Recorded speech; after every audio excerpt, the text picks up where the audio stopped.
Enfants est votre priorité. Pour cela, le choix d'une école de qualité est indispensable. Pour le développement, l'épanouissement et la sécurité de vos enfants, choisissez un établissement qui allie un enseignement de pointe et un cadre exceptionnel d'études. Le groupe scolaire Hadja Mariam Kamara possède ces qualités qui permettent à votre progéniture d'apprendre et de comprendre sereinement. Les enseignants y ont été sélectionnés à la suite des textes pédagogiques. Les salles de classe sont entièrement climatisées au primaire et à la maternelle et sous vidéosurveillance accessible aux parents d'élèves à partir de leur smartphone. Le groupe scolaire Hadja Mariam Kamara prépare votre enfant aux défis de demain. Nous les rendons compétitifs face à la concurrence sur le marché d'emploi, mais aussi les préparons à entreprendre et à innover pour être des acteurs du futur. Pour cela, nous avons mis à leur disposition un laboratoire de pointe, une bibliothèque et une salle informatique multimédia pour faciliter la recherche. Sans oublier 2 cantines scolaires, la garderie pour enfants avec des infrastructures sportives et des espaces de divertissement, 2 bus pour assurer le transport des enfants. Le groupe scolaire Hadja Mariam Kamara, 6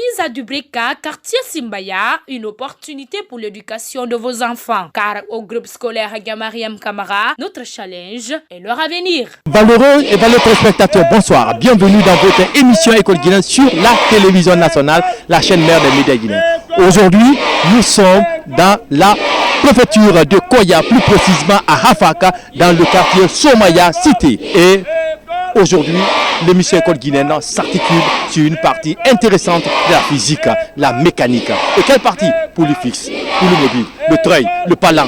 Quels sont les domaines d'application de ces différentes parties? Alors tout à l'heure, vous allez suivre avec l'éminent professeur Papa Alas qui va nous décortiquer cette partie de la physique. Alors, vous allez voir tout à l'heure pourquoi ce cours. Suivez les enfants.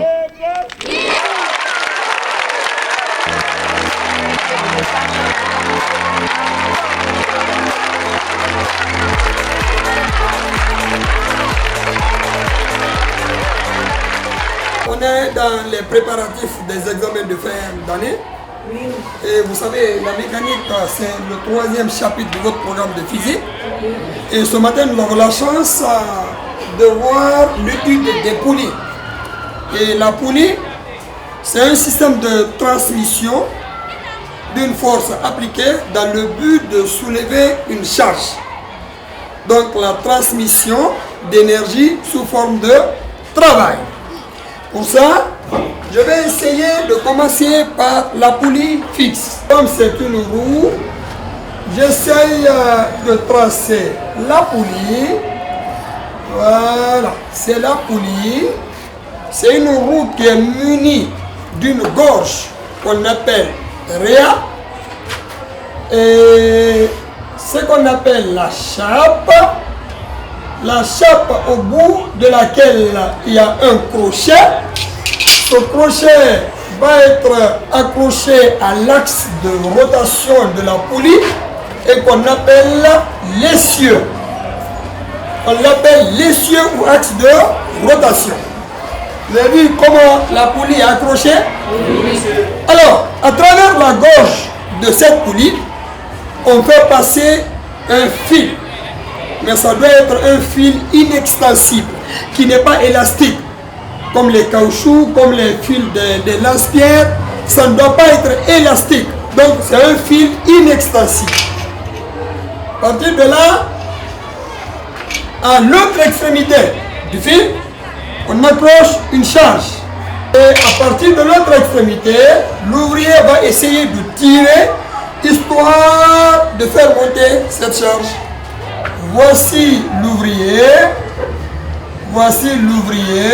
Cette partie du fil est détendue. C'est pour dire qu'il a déjà tiré ça.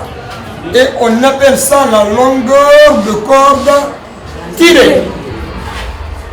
Et vous voyez comment le fil est tendu entre la main de l'ouvrier et la charge.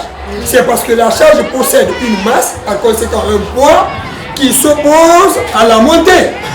Voilà pourquoi le fil est tendu. Donc disons, il y a la compétition entre la force exercée par l'ouvrier et la charge et le poids de la charge. C'est ça, non?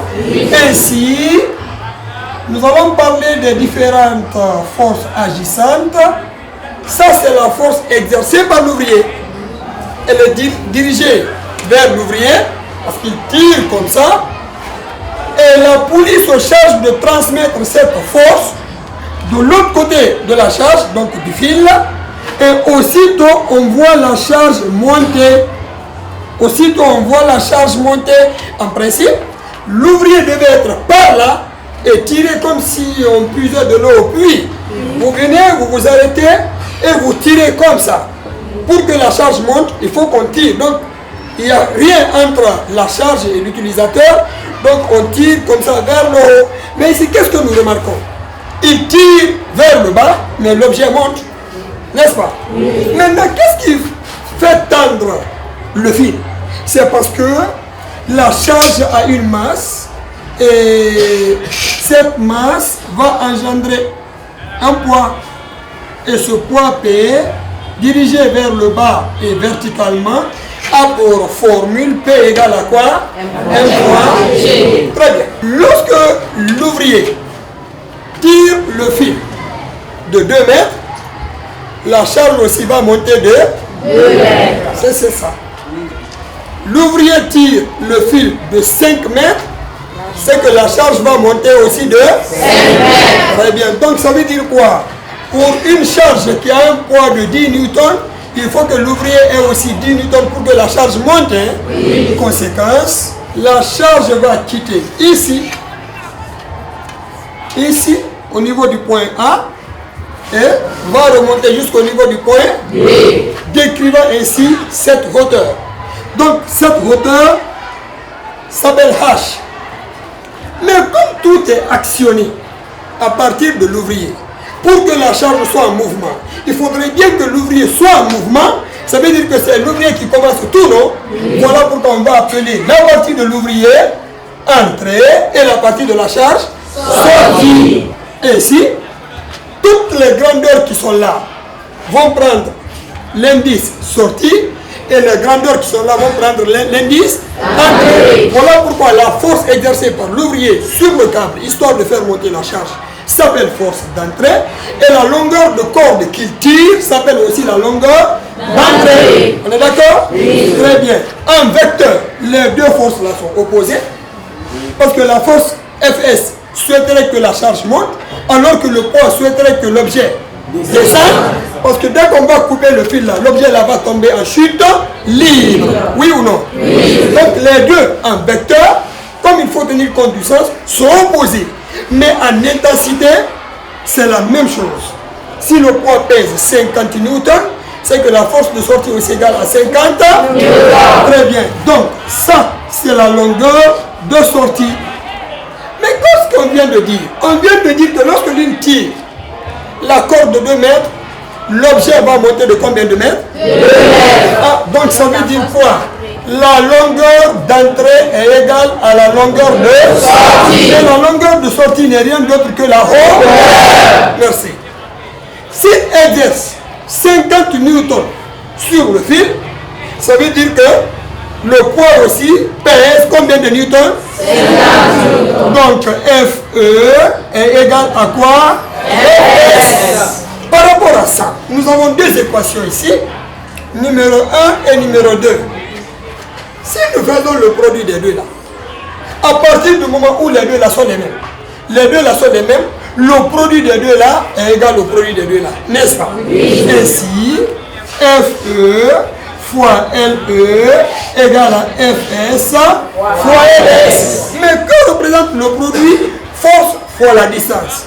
C'est le travail. C'est le travail. Très bien. Donc je peux dire d'où le travail de la force d'entrée, appelée travail d'entrée, est égal au travail de la force de sortie, le travail du poids ou travail de sortie. Très bien. Voilà pourquoi je vous avais dit au début que la poulie, c'est un système de transmission de force appliquée dans le but de soulever une charge. Donc la transmission d'énergie sous forme de travail. Mais s'il vous plaît, donc s'il faut avoir 100 newtons pour soulever 100 newtons, s'il faut avoir 150 newtons pour soulever 150 newtons, je me demande où se trouve l'importance de la poulie fixe. La machine est créée, c'est pour fournir peu d'efforts, n'est-ce pas? Oui. On a créé l'avion, c'est pour pouvoir arriver trop vite. L'importance de la machine, c'est pour fournir peu d'efforts. Mais ici, pour soulever 100 newtons, l'ouvrier doit avoir 100 newtons. Donc, du point de vue force, ça n'a aucune importance, n'est-ce pas? Oui. Et pourtant, la poulie là a beaucoup d'avantages. Le premier avantage, c'est plus facile de tirer un objet vers le bas que de tirer vers le haut. Oui ou non? Oui. Ah oui, c'est très facile de tirer comme ça que de tirer comme ça. Premier avantage. Deuxième avantage, il est question de transporter un sac de ciment de 50 kg au 3e étage. C'est plus facile de tirer une ficelle que de porter un sac de 50 kg. Oui ou non? Oui. C'est le deuxième avantage. Maintenant, quel est l'avantage mécanique? L'avantage mécanique, c'est le quotient du nombre qui exprime la force résistante par la force motrice. L'avantage mécanique AM, c'est le rapport entre la force résistante et la force motrice. La force résistante, je crois, c'est le poids, parce que tout ce qui résiste est du côté de la sortie. Tout ce qui est lié à l'ouvrier, qui obéit à l'ouvrier, s'appelle moteur. Par conséquent, ce rapport entre force résistante et la force motrice s'appelle avantage mécanique. Je ne parle pas peut-être d'une autre machine simple, mais je parle bien sûr de la poulie fixe. Au nom de Dieu, quand on exerce 50 newtons sur le fil, ça veut dire que le poids de la charge aussi pèse combien de newtons? 50. Ah, donc ça veut dire quoi? La force résistante, c'est-à-dire le poids, 50 newtons. La force exercée par l'ouvrier, force d'entrée, 50 newtons. Le rapport là-bas donne combien? 1. Alors, dans une poulie fixe, l'avantage mécanique est égal à 1. Merci beaucoup. 2 poulies mobiles. On avait dit que la machine était créée pour fournir peu d'efforts. Mais avec la poulie fixe, s'il faut soulever 100 newtons, on a besoin de 100 newtons. Donc, du point de vue force, ça n'a aucun avantage. Mais l'avantage qu'on a, c'est que la poulie fixe nous permet de changer la direction et le sens de la force appliquée sur le fil. N'est-ce pas? Oui. La poulie fixe nous permet de changer la direction et le sens de la force appliquée. Normalement, pour qu'un objet monte, on doit exercer une force comme ça là qui monte. Mais nous exerçons une force qui descend et l'objet monte. Donc la poulie nous a permis de changer la direction et le sens de la force appliquée par l'ouvrier. Yeah. Merci beaucoup. La poulie mobile, c'est aussi une roue. Voici la poulie. Attention. Augmenter un peu le rayon.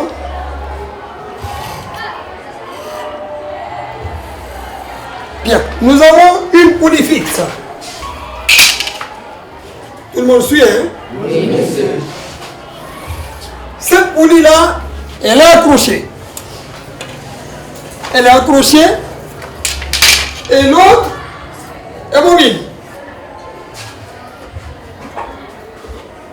Cette poulie se présente de la même façon que cette autre. N'est-ce pas? Oui. C'est pour dire que la poulie là elle est fixe. La poulie là est fixe. On est d'accord? Oui. Par contre, la poulie là n'est pas liée à l'essieu. L'axe de rotation, l'axe qui supporte cette poulie là. L'axe là, notre poulie mobile là, n'est pas liée à l'axe. Elle n'est pas fixe, n'est-ce pas? Oui. C'est à cette poulie qu'on va accrocher la charge. Ici, la poulie est à part, la charge est ailleurs, n'est-ce pas? Oui. Cette fois-ci, la charge est liée à la poulie mobile qui est là. Ok, voici la charge à faire monter. Et bien, qu'est-ce que nous remarquons? Lorsque l'ouvrier exerce une force, sur la corde là, et cette corde là, elle est inextensible, elle ne s'étire pas. Donc, la force exercée par l'ouvrier, c'est FE. Et à partir du moment où il tire jusqu'à 2-3 mètres, il laisse tomber ça. Tout de suite, la corde est détendue. Ce que vous voyez là, c'est la longueur de corde déjà tirée, n'est-ce pas? Ça, c'est la longueur de corde déjà tirée. Et vous avez vu ça? La corde là reste tendue, parce que la charge s'oppose à la montée, n'est-ce pas? Mais regardez, chers enfants, ce qui se passe. Ici, quand la police est chargée de transmettre la force exercée par l'ouvrier et sur le fil, de l'autre côté, il n'y avait qu'un seul brin de fil là. Et c'est le seul brin de fil là qui a reçu la force qui est venue. Voilà pourquoi FE est égal à P, à la force de sortie. Mais ici, au niveau de l'entrée, on a un seul brin de fil. Et une fois qu'il exerce la force FE, la poulie fixe qui est là va transmettre cette force-là de l'autre côté, appelée sortie. Maintenant, qu'est-ce qui va se passer? La force que la poulie a transportée va être repartie entre les différents brins du fil. Va être repartie entre les différents brins du fil. Ici, on a 2 brins. Et chacun des brins du fil va recevoir une partie de la force exercée par l'ouvrier. Alors regardez ce qui va se passer. Ici, il y aura la force de sortie. Là aussi, il y aura la force de sortie. Mais les 2 forces de sortie là proviennent de cette force de sortie et qui est en compétition avec le poids de la charge. Donc en principe, lorsque lui il exerce une force, la poulie va prendre la force là et envoyer de l'autre côté, ici, et qui va pousser le poids à accepter de monter. Maintenant, qu'est-ce qui va se passer? Chacun des 2 brins va réclamer sa part. Alors la force là qui est venue va être divisée, oui ou non? Et en combien de parties? En 2 parties. Voilà pourquoi on dit qu'au niveau d'une poulie mobile, la force exercée par l'ouvrier est égale à la force de sortie divisée par 2. Ça ne se récite pas, ça s'explique. Vous avez vu? On a les 2 forces de sortie. Oui ou non? Donc cette force de sortie là, c'est divisé. Mais au niveau de la poulie fixe, il n'y avait qu'un seul brin du fil. Donc la force exercée par l'ouvrier ne devait pas être repartie. Elle allait être directement transmise à ce brin de fil là. Est-ce qu'on se comprend bien? Oui. Très bien. Et comme la force de sortie, en intensité bien sûr, est égale au poids, donc nous avons P divisé par 2. Chers enfants, interprétons ce qu'on vient de démontrer. Vraiment, la machine est créée pour fournir peu d'efforts. Imaginez qu'on nous demande de soulever une charge de 100 newtons et que vous fournissiez tout simplement 50 newtons. C'est avantageux ou bien c'est pas avantageux? C'est avantageux. C'est avantageux, non? Oui. Très bien. Donc, l'avantage de la poulie mobile, c'est que la force que l'ouvrier doit exercer, c'est la moitié du poids de la charge qu'il doit faire monter. Donc on propose 100 newtons à quelqu'un, à un ouvrier, de faire monter. Il utilise une seule poulie mobile et lui il n'aura besoin que de combien de newtons? Il doit faire monter 100 newtons. À l'aide de la poulie mobile, lui il va avoir besoin de combien de newtons? Parce que le poids de la charge se divise en combien? Alors que quand il s'agit d'une poulie fixe, il doit faire monter 100 newtons. Il a besoin de combien de newtons? Entre les deux, laquelle des 2 poulies là est avantageuse? C'est la poulie mobile. Et laissez-moi vous dire, ça, c'est parce que c'est une seule poulie mobile. Imaginez avec une seule poulie mobile, là, le poids de la charge se divise en 2. S'il y a la chance là-bas d'avoir plus de 4 poulies mobiles, histoire de diviser, je crois même un enfant qui a l'élémentaire peut soulever une charge de plus de 50 newtons. Oui ou non? Oui. Merci beaucoup. Ça, c'est au niveau de la force exercée. Mais regardez, ce que cela va produire au niveau de la longueur. En force, nous gagnons. De la façon dont la poulie a essayé de transmettre la force exercée de l'autre côté de la poulie mobile et diviser la force en 2, regardez ce qui va se passer au niveau de la longueur. Quand lui il va tirer le fil de 2 mètres, la poulie va transmettre l'effet des 2 mètres ici, au niveau de la poulie mobile. Mais laissez-moi vous dire qu'il y a 2 brins. Et chacun des brins doit recevoir sa part. Lui, il a tiré de 2 mètres. Et chaque brin doit recevoir sa part. Et aucun brin ne doit être brimé. Les 2 brins doivent avoir la même longueur. Les 2 mètres du côté de la sortie seront divisés, oui ou non? Oui. Et quand c'est divisé, le brin là va avoir combien de mètres? 1 mètre. Et l'autre aussi? La somme des 2 va donner combien? 2. Conséquence. L'utilisateur tire 2 mètres, mais l'objet va monter de 1 mètre. Ah, ça veut dire quoi? Il a gagné en force, mais il va longtemps tirer. Alors il a tiré 2 mètres. L'objet n'est monté que d'un seul mètre. Donc pour que l'objet monte, il sera obligé de tirer beaucoup de fils. Oui ou non? Oui. Alors pendant que nous gagnons en force, nous perdons en 10. Très bien. Conséquence, si la force exercée est la moitié du poids de la charge à soulever, la longueur d'entrée se multiplie par 2. Parce que regardez, il a tiré ici de 2 mètres. Il a tiré de 2 mètres. La partie là va prendre 1 mètre. L'autre aussi va prendre 1 mètre. La somme des 2 va donner combien? 2. Les 2 mètres. Mais regardez, l'objet va monter juste de 1 mètre. Conséquence, longueur d'entrée, c'est 2 fois la longueur de sortie. La longueur de sortie, c'est quoi? C'est la hauteur. Alors c'est 2 fois la hauteur. Chers enfants, on va essayer de multiplier la force d'entrée par la longueur d'entrée. FE, LE, le produit des 2 là. Ça sera FS divisé par 2, parce que FE égale à ça. FE fois LE. Je vais remplacer FE par ça et remplacer LE par ça. Donc j'aurai 2 fois LS. Les 2 et 2 là se simplifient. D'où FE, LE égale à FS fois LS. Et que représente le produit FE, LE? C'est le travail.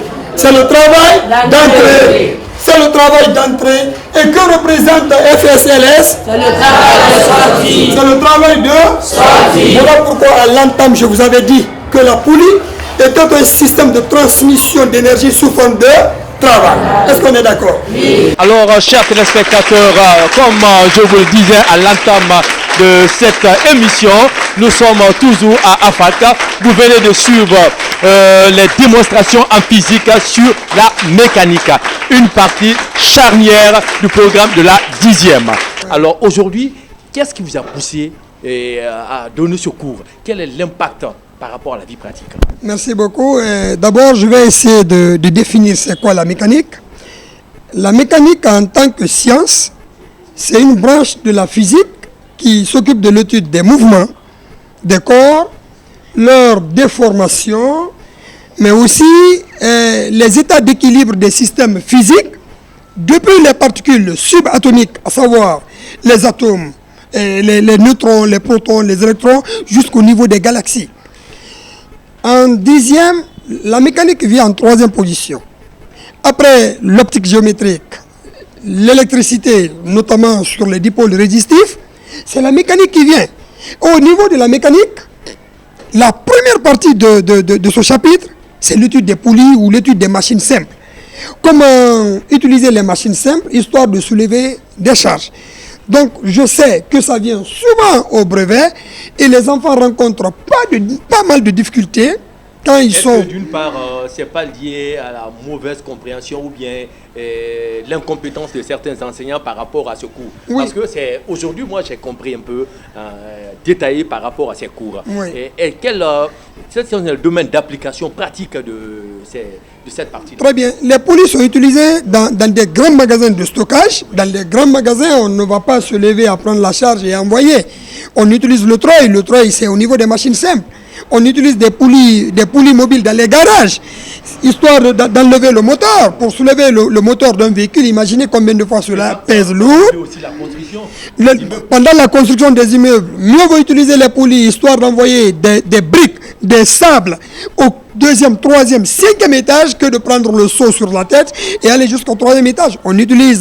Donc il y a tellement de domaines d'application des poulies que c'est une obligation que chaque professeur de physique s'intéresse à la partie et faire en sorte que les enfants maîtrisent ce cours, loin même de l'affaire d'examen, l'affaire de brevet, mais dans la vie courante, les enfants doivent avoir la parfaite maîtrise de cette partie-là. Poulie fixe, poulie mobile, palan et poulie à deux gorges. Quel résumé succinct faites-vous par rapport le seul résumé que je peux donner par rapport à ça, c'est que la poulie a pour rôle de transmettre la force exercée par l'ouvrier au niveau de la charge. Et que si au niveau de la charge, il n'y a qu'un seul brin de fil, cette force ne se divise pas. Elle est automatiquement égale au poids. Mais au cas où il existe 2 à 3 à 4 brins de fil, la force exercée par l'ouvrier en ce moment non seulement dépendra du poids de la charge, mais le poids de la charge se divise en fonction du nombre de brins. Voilà pourquoi les enfants, au lieu de réciter que la force exercée égale à Fs, c'est-à-dire la moitié du poids de la charge, les enfants ont vu aujourd'hui pourquoi les 2 au dénominateur. Parce qu'au niveau de la poulie mobile, il y a 2 brins de fil. Et que le poids de la charge étant lié à ces 2 brins, et chaque brin doit avoir sa part. Voilà pourquoi le poids a été divisé en 2. Et cette partie, à ce petit résultat-là, obtenu, l'ouvrier n'a besoin que de ça. Si tu as besoin de 100 newtons, la charge pèse 100 newtons, il faudrait que tu fournisses 100 newtons. Mais au niveau de la poulie mobile, comme M. Alassane Ba a dit, que la machine est faite pour fournir peu d'efforts. Donc au niveau de la poulie mobile, la force d'entrée est égale au poids divisé par 2 parce qu'il n'y a que 2 brins de fil seulement. Donc la force se divise en 2. Si tu dois utiliser 50 newtons sur la force d'entrée, il te faut aussi 50 newtons sur la force de sortie. Au niveau de poulie mobile, il y a beaucoup d'importance sur poulie mobile. Parce que là-bas, pour utiliser poulie mobile, il te faut 50 newtons pour avoir 100 newtons. L'importance des poulies, j'ai compris ça. Domaine d'utilisation, j'ai bien compris. Là où on doit utiliser les poulies, l'importance, la poulie mobile est plus importante par rapport aux autres parce que la force qu'on doit exercer sur le poids est divisée en 2. Aujourd'hui, nous venons de suivre un excellent cours sur les poulies mobiles et les poulies fixes. Le cours donné, c'est un excellent cours. Je suis sociologue de formation, mais j'ai appris beaucoup de choses aujourd'hui. Et je sais que mes candidats sont très contents. Et c'est un cours qu'ils ont maîtrisé. Et je prie le bon Dieu que le sujet tombe sur cette partie. Et ils feront 100%. À travers ce cours, j'ai lancé un appel aux autorités de faire appel à ces jeunes talents qui sont cachés parce que M. Alas, c'est quelqu'un qui peut contribuer beaucoup, qui est connu dans tout le pays. Et à Koya, ici, je sais que les autorités, M. Lansine Kaba, Las, ne cessent de sillonner les écoles et apporter son soutien moral et encourager avec M. Tenemadi, son adjoint. Donc c'est une équipe qui est là pour la refondation de l'école guinéenne et je lance cet appel à tous les cadres, à tout le niveau, pour essayer de se donner les mains. Les enfants sont soucieux, il y a beaucoup qui sont motivés, qui sont engagés, mais il suffit de créer des conditions et avoir de bons enseignants. Alors, chers téléspectateurs, comme je vous l'annonçais à l'entame de cette émission, que nous étions à Afaka, Hadia Fatmata Kondé de Somaya, cité pour suivre les cours de physique sur la mécanique poulie fixe, poulie mobile, palan et tout. Et à travers ces cours, vous avez bien compris la différence entre poulie fixe, mobile, palan et quand est-ce qu'il faut réduire la force physique. Alors, chers téléspectateurs, c'est du fond du cœur pour dire réellement que ce cours va servir non seulement les élèves, mais ça va servir aussi les enseignants pour bien préparer nos différents candidats aux examens. Alors, tout le plaisir a été pour moi de vous servir dans cette émission. Merci, à la prochaine et coucou.